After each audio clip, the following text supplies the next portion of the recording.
Praise లాడండి. వాక్యంలోకి వెళ్లే ముందు చిన్న ప్రార్థన చేస్తుంది. సర్వోన్నతుడ సర్వశక్తిమంతుడ దయగల మా తండ్రి కృపగల దేవునికి లెక్కలేని స్తోత్రాలు చెల్లించుకుని నా ప్రభ వినుచున్న వారికి చూచుచున్న వారికి ప్రతి ఒక్కరికి మారు మనసు దయచేయమని అడుగుచున్నాం ప్రభ. వినటం వలన మాకు విశ్వాసం కలుగుటకు సహాయం చేయ ప్రభ. నిన్ను స్తుతించే భాగ్యం మాకు దయచేసినందుకు నీకు వందనాలు, నీకు స్తోత్రాలు నాయన ప్రభ. ప్రతి ఒక్కరికి ఇలాంటి భాగ్యమును దయచేయమని అడుగుచున్నాను నాయన ప్రభ. వాక్యంలో మీరు ప్రభ మాట్లాడితే ప్రభ అందరికీ ప్రభ అర్థమయ్యి ప్రభ జ్ఞానములు తెచ్చుకున్నటకు సహాయం చేయమని నా ప్రార్థనని పాసం చేర్చుకోమని నజరేయుడని యేసు నామములో అడిగి వేడుకొనుచున్నాను తండ్రి, ఆమేన్. కొలసీలకు 2వ అధ్యాయం 1 నుంచి 15 వచనాలు చదువుకుందామని. అవన్నీ వాడుకునుట చేత నశించిపోవును, అట్టివి స్వేచ్ఛాధారణ విషయంలోను వినయము విషయంలోను దేహశిక్ష విషయంలోను జ్ఞానరూపమైనవియు ఎంచబడినచు ఉన్నవి కానీ శరీరాచ నిగ్రహ విషయంలో ఏమాత్రమును ఎన్నిక మీ కొరకును లవోదియు వారి కొరకును శరీర రీతిగా నా ముఖమును చూడని వారు కొందరున్నారు. ఏంటది? అవన్నీ కూడా వాడుకుని చెప్పున నశించిపోవుదురు అని అన్నాడు. మన దురాశలను చెప్పున అనేకమైన జీవపు డంబపు వైపు మనం చూస్తే ఏమంటది? ఇది నశించిపోవును అన్నాడు. అట్టివి ఏమిటంటే శరీరాచ స్వేచ్ఛాధారణ అన్ని విషయంలోనూ కూడా దేహ విషయంలో కూడా శిక్షణను వినయంలోని జ్ఞానము రూపమైన కూడా ఎంచుకొనబడేవలేనండి. శరీరాచ నిగ్రహమును మనం కోల్పోకూడదు. ఎప్పుడైనా కూడా శరీరాచను విడిచిపెట్టాలి. మనం దేవుని యందు నిగ్రహతను కలిగి ఉండాలి. ఇవన్నీ చూసిన వారు ఏమవుతారు? నేను ఎంతగానో పోరాడుచున్నాను, మీరును తెలుసుకొనగోరుచున్నాను. వారు ప్రేమ యందు తొనకబడి సంపూర్ణమైన గ్రహింపు యొక్క సకల సవ్యములను కలిగిన వారై దేవుని మర్మమై ఉన్న క్రీస్తును స్పష్టముగా తెలుసుకున్న వారై తమ హృదయములలో ఆదరణ పొందవలేనని వారందరి కొరకు పోరాడుచున్నాను. నేను ఎంతగానో మీ కొరకు పోరాడుచున్నానని పౌలు గారు అంటున్నారు.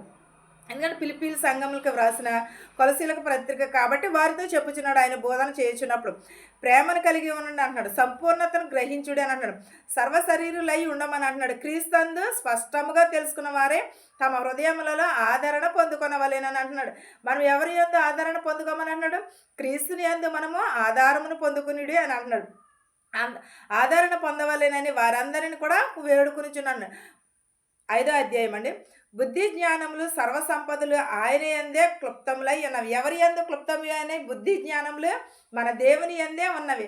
మన బుద్ధిని కానీ మన ప్రవర్తనను కానీ ప్రతి ఒక్కటిని కూడా దేవుని యందే స్వాధీనమై ఉన్నాయి. దేవుని ఆధారంలో ఇవన్నీ కూడా మన బుద్ధి, మన సంపద, మన ఐశ్వర్యం ప్రతిదీ కూడా దేవుని దగ్గరే ఉంది. మనం ఇవన్నీ కలిగి ఉండాలంటే ఎవరిని కలిగి ఉండాలి? దేవుని కలిగి ఉండాలి. ఎవడైనా చక్కని మాటల చేత మిమ్మల్ని మోసపరచకుండానట్లు ఈ సంగతిని చెప్పుచున్నాను. ఎవరైనా సరే మన బుద్ధిని జ్ఞానమును సంపాదించుకున్నప్పుడు మన మాటలను ఎవరైనా సరే చెడు మాటలు చెప్తే మనం చాలా బాగా చెవి ఒగ్గుతాము. అదే మంచి చెప్తే వాళ్ళు మనకి శత్రువులనే అంటూ ఉంటాం కదా. అలాగే దేవుని మాటలు చెప్పినప్పుడు మనం ఏం చేయాలి? చెవిని ఒగ్గాలి. వారు చెప్పే మోసపు మాటలకు మనము దూరంగానే ఉండాలి. దేవుని యందు మనం ఎలా ఉంటున్నామనేది దేవుడు మనల్ని పరీక్ష పెడుతూ ఉంటాడు. సుమి ఒక్కసారి ఆలోచించండి. ఏ స్థితిలో ఉన్నా ఎలా ఉన్నా సరే మనల్ని దేవుడు పరీక్ష పెడుతూ ఉంటాడు. ఆ పరీక్షలలో మనం నెగ్గినప్పుడే దేవుని రాజ్యంలో చేరగలం. అప్పుడే మనకి ఈ లోకంలో అనేకమైన ఆశీర్వాదములు దీవెనలు కూడా వస్తూ ఉంటాయి. మన శరీరాచల విషయంలోనూ కాదు, ఎవడైనా చక్కని మాటల చేత మిమ్మలను మోసపరచకుండానట్లు జాగ్రత్తగా ఉండు అన్నాడు. ఈ సంగతులు మీతో చెప్పుచున్నానని అంటున్నాడు. నేను శరీర విషయంలో దూరంగా ఉన్నాను, ఆత్మ విషయంలో మీతో కూడా ఉండి మీ యోగ్యమైన ప్రవర్తనను క్రీస్తునందలి మీ స్థిర విశ్వాసమును చూచి ఆనందించుచున్నాను. ఏమని అన్నాడు ఇక్కడ? నేను మీ శరీర విషయంలో దూరంగా ఉండొచ్చు, కానీ ఆత్మ విషయంలో మీకు తోడై ఉన్నాను. యోగ్యమైన ప్రవర్తనను కలిగి ఉండండి. క్రీస్తునందలి మీరు స్థిరముగా ఉండమనండి. ఎవరు యందు స్థిరంగా ఉండమంటున్నాడు దేవుడు? మనల్ని దేవుని యందు స్థిరము కలిగి ఉండండి. మీరు విశ్వాసమును కలిగి ఉండండి. అప్పుడు మనకి ఏం దొరుకుతుంది? ఆనందము దొరుకుతుంది. మనకి దేవుని దగ్గరే ఐశ్వర్యము కూడా. దేవుని యందే మనము విశ్వాసము కలిగి ఉంటుంది. ప్రతిదీ కూడా మన బుద్ధి జ్ఞానములన్నీ కూడా దేవుని వశమై ఉన్నాయి, ఆయన వశమై ఉన్నాయి. ఆయన వశమై ఉన్నవి మనకి ఇవ్వాలంటే ఎంతసేపు? మనల్ని సృజించిన దేవునికి తెలియదా ఏ సమయమందు ఏది ఇవ్వాలో మనకి? ఏది జాగ్రత్తగా ఉండాలి? క్రీస్తునందు విశ్వాసము జాగ్రత్తగా ఉండాలి, మన యోగ్యత జాగ్రత్తగా ఉండాలి, మన ప్రవర్తనను కూడా జాగ్రత్తగా చూసుకోవాలి. కావున మీరు ప్రభువైన యేసుక్రీస్తుని అంగీకరించిన విధముగా ఆయన యందు వేరుపారిన వారై ఇటీవలే ఉండవలెను. ఎలాగో యేసుక్రీస్తు ప్రభు అయినను మనము అంగీకరించిన విధముగా ఆయన యందు వేరి పారిన వారివై ఇంటి వలె ఉండవలెను. ఇంటి వలె కట్టబడిన వారి వలె ఉండవలెను అని అంటున్నాడు. అంటే ఇట్టి వలె, మనం ఇట్టి వలె అనగా ఏంటి? మనం ఇల్లు కోసం అని అనుకున్నాం, కానీ కాదు. దేవుని యందు మనం ఎలా కట్టబడి ఉన్నాము, మనం ఎలాంటి అంటూ కట్టబడి ఉన్నామని ఒక్కసారి మనం హృదయాన్ని మనం ఎప్పుడైనా పరిశీలన చేసుకుంటున్నామో, దేవుని యందు మన భక్తి ఎలా ఉన్నది, మన విశ్వాసం ఎలా ఉన్నదని దేవునిని అంగీకరించినప్పుడు మనం ఎలా ఉంటున్నామనేది ఎప్పుడైనా సరే అంటు కట్టబడిన వారి వలె ఉండాలి మనము. మీరు కొనిన ప్రకారముగా విశ్వాసమందు స్థిరపరచబడుచు కృతజ్ఞతాస్తుతులు చెల్లించుట యందు విస్తరించుచు ఆయన యుండి నడుచుకునుడని. ఎవరి యందు? మన ప్రభువైన యేసుక్రీస్తునందు మీరు నేర్చుకున్న ప్రకారముగా విశ్వాసమందు స్థిరపరచబడుచు. ఎవరి యందు? యేసుక్రీస్తునందు మనము విశ్వాసమందు స్థిరపరచబడుచున్నామని అన్నాడు. కృతజ్ఞతాస్తుతులు చెల్లించుడి, విస్తరించుచు ఆయన యందు నడుచుకున్నాడు అన్న. దేవుని యందు మనం కృతజ్ఞతాస్తుతులను కలిగి ఆయన యందు ఆనందించుచు ఆయనను పోలి నడుచుకోమని అన్నాడు. దేవునికి ఎప్పుడూ కూడా మనం కృతజ్ఞతాస్తుతులు చెల్లించాలి. ఎందుకంటే దేవుడు ఎలా ఇలా నిలబడి మనం ఎలాగ వాక్యం వింటున్నాము, చూస్తున్నాము, ఒకవేళ చెప్తున్నామంటే అది ఎవరి కృప? దేవుని కృపయే. ఆయనకు మనం ఏం చెల్లించాలి? కృతజ్ఞతాస్తుతులు చెల్లించాలి. ఈ సమయం లేని వారు చాలామంది ఉన్నారు, ఈ సమయం తెలియని వారు చాలామంది కూడా ఉన్నారు. కానీ మనం దేవుడు మన దగ్గరకు వచ్చి వాక్యం చెప్తున్నారు కదా అని మనం చాలా నిర్లక్ష్యం చేస్తూ ఉంటాం. కానీ అలా ఎప్పుడూ కూడా అలా నిర్లక్ష్యం చేయకూడదు. ఈ సమయం ఈరోజు మనకు దొరికింది, కానీ ఈ సమయం లేని వారు ఎంతోమంది ఉన్నారు. వారందరూ దేవుని యందు నిద్రించిన వారు కాకపోవచ్చు, కనీసం వారు పని చేసుకుని బ్రతుకు దేవుని కోసం వెళ్ళిన వారు కావచ్చు. ఎవరైనాను సరే దేవుని సన్నిధిలో మనము కృతజ్ఞతాస్తుతులు చెల్లించుచు మనము ఆనందించుచు ఉండాలి. దేవుని సన్నిధిలోనూ మాత్రమే, దేవునికి మాత్రమే మహిమా ఘనత కలుగును గాక అని అంటూ ఉంటాం కదా.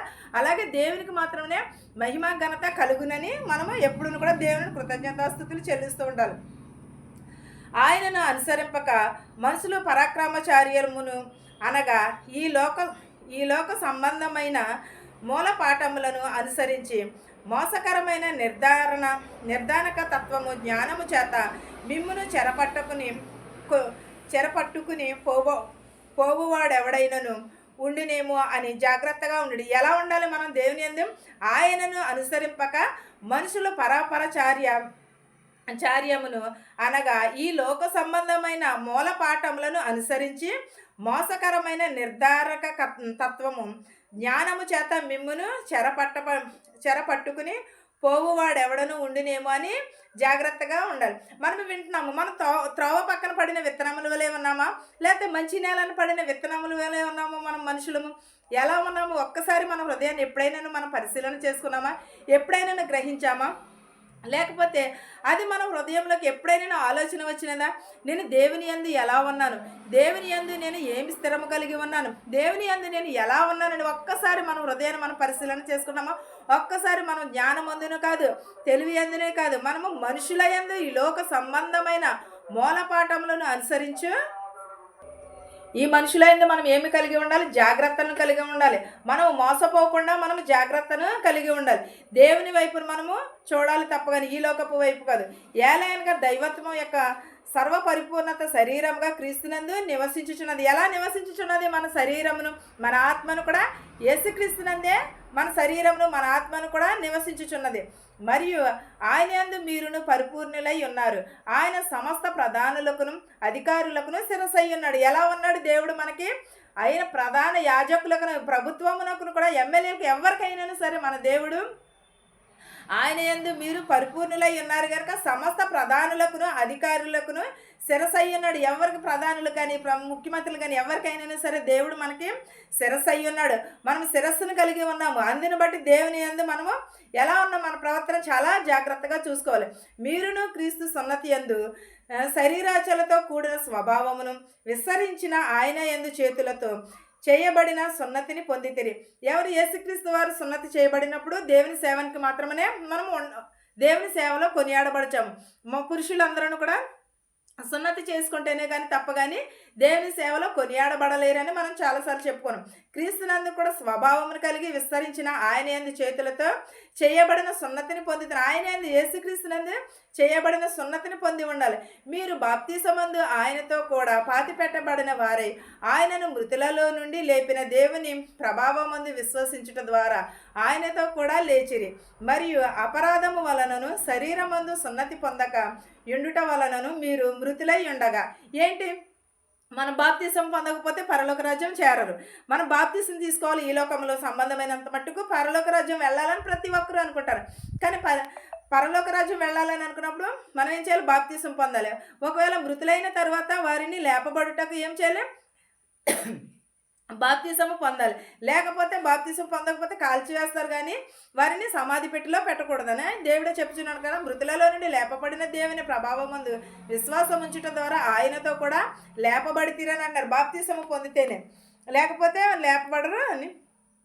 శరీరం అపరాధముల వలన శరీరం అందు సున్నతి ఉండుట వలన మీరు మృతులై ఉండగానే, ఏంటది, శరీరమందు మృతులై ఉండగానే మనం సున్నతి మన అపరాధముల చేతనే కదా దేవుడు మన కొరకు సిలువలో బలి అయినాడు. కానీ మనం ఈ రోజున క్షేమంగా ఉన్నామంటే ఆయన ఇచ్చిన కృపే, ఆయన ఇచ్చిన దయ. దేవుడు వ్రతపూర్వకమైన ఆజ్ఞల వలన మన మీద రుణముగాను మనకును విరోధముగాను నుండిన పాత్రమును మేకులతో సిలువకు కొట్టిన దాని మీద చేతి వ్రాతను తుడిచివేసిన మనకును అడ్డము లేకుండా దానిని ఎత్తివేసి మన అపరాధములన్నిటిని కూడా క్షమించాను. దేవుడు సిలువలో వేయడం వల్లనే కదా మన అపరాధములు క్షమింపబడ్డాయి, మన దోషములను క్షమింపబడ్డాయి. మనం చేసిన అపరాధములన్నీ కూడా మనం ప్రార్థన చేసిన మా అపరాధములను క్షమించి ప్రభా, మా అపరాధములను క్షమించిన ప్రకారం ప్రతి ఒక్కరిని కూడా మేము క్షమించే మనసును మాకు కూడా దయచేయమని దేవుని ప్రార్థిస్తూ ఉంటాం. మనం ఎప్పుడు కూడా మన చెడుతనమును విడిచిపెట్టాలని, మనము అపరాధములను విడిచిపెట్టాలని, మన రుణస్తులను మనము క్షమించాలని, మన విరోధులను క్షమించాలని, మనం పవిత్రులుగా ఉండాలి. వారందరినీ క్షమించిన తర్వాత మనం ఏమవుతాము, పవిత్రులం అవుతాము. దేవుడు అంతకంటే పరిశుద్ధమైన వాడు ఉన్నాడు కదా, ఆయన చేతుల నుంచి మనం వచ్చి ఉన్నాడు. మన కోసం ఆయన సిలువలో బలి అయిన ఉన్నాడు. అందుని బట్టి మనం ఏం చేయాలి, దేవుని అంత కాకపోయినా దేవుని యందు విశ్వాసమును కలిగి ఉండాలి. ఆవగింజంత విశ్వాసమును కలిగి ఉన్నా సరే పరలోక రాజ్యం చేస్తారు. ధనవంతుడు చేరాడా పరలోక రాజ్యంలో, దరిద్రుడు బేదలాజరు చేరాడా, బేదలాజరే కదా పరలోక రాజ్యం చేరతా. మనము కూడా పరలోక రాజ్యంలో చేరేవారే అంత విశ్వాసమును కలిగి ఉంటున్నామా? మనం ఒక్కసారి మన హృదయాన్ని మనం పరిశీలన చేసుకుందాం. ఈ వాక్యమును మీకును మాకును మరందరికీ తోడయ్యుండును గాక. ప్రార్థించుకుందాం. స్థుతులపైన ఆశ్రయుడమైన దేవా, నీకు వందనములు, నీకు స్తోత్రాలు. నేను దయగల మా తండ్రి గొప్పగల దేవా, నీకు స్తోత్రాలు ప్రభా. గడిచిన కాలం అంతే మమ్మల్ని కాచి కాపాడు సజీవ రెక్కలలో ఉంచినందుకు నీకు స్తోత్రాలు. నేను ప్రభా, ప్రతి ఒక్కరి కుటుంబంలో శాంతిని సమాధానము దయచేయమని అడుగుతున్నాం ప్రభా. నీ కనికరమును నీ దయని దయచేయమని అడుగుతున్నాం ప్రభా. వినట వలన మాకు విశ్వాసం కలుగుటకు సహాయం చేయమని అడుగుతున్నాం ప్రభా. మా దేశాలని మా సంఘాలను దీవించినాను ప్రభా. ప్రతి ఒక్కరు హృదయమును మార్చమని అడుగుతున్నాను ప్రభా. ప్రతి ఒక్కరి కుటుంబంలో శాంతిని సమాధానమును దయచేయమని అడుగుతున్నాను నేను ప్రభా. నీకు స్తోత్రాలు వందనాలు చెల్లించుకునిచున్నాను ప్రభా. అనేకమైన రోగములతో వ్యాధులతో బాధపడుచున్నారు ప్రభా. వారందరినీ స్వస్థపరచమని అడుగుతున్నాను ప్రభా. నా ప్రార్థనని నీ పాసని చేర్చుకోమని నజరేయుడని యేసునామములో అడిగి వేడుకునిచున్నాను తండ్రి, ఆమేన్. పరలోకమందున మా తండ్రి, నీ నామము పరిశుద్ధపరచబడును గాక, నీ రాజ్యం వచ్చును గాక, నీ చిత్తము పరలోకమందు నెరవేరినట్లు భూవేందు నెరవేరును గాక. మా రుణస్తులను మేము క్షమించిన ప్రకారము మరణములను క్షమించుము, దుష్టు నుండి శోధన నుండి తప్పించుము. రాజ్యమును శక్తియు మహిమయు నిరంతరము నీవై ఉన్నావు మా తండ్రి. చూచుచున్న వారికి, నీ వినిచున్న వారికి ప్రతి ఒక్కరికి మారు మనసును దయచేసి నీ కృప తోడయ్యుండును గాక. ఆమేన్. అందరికీ వందనాలు.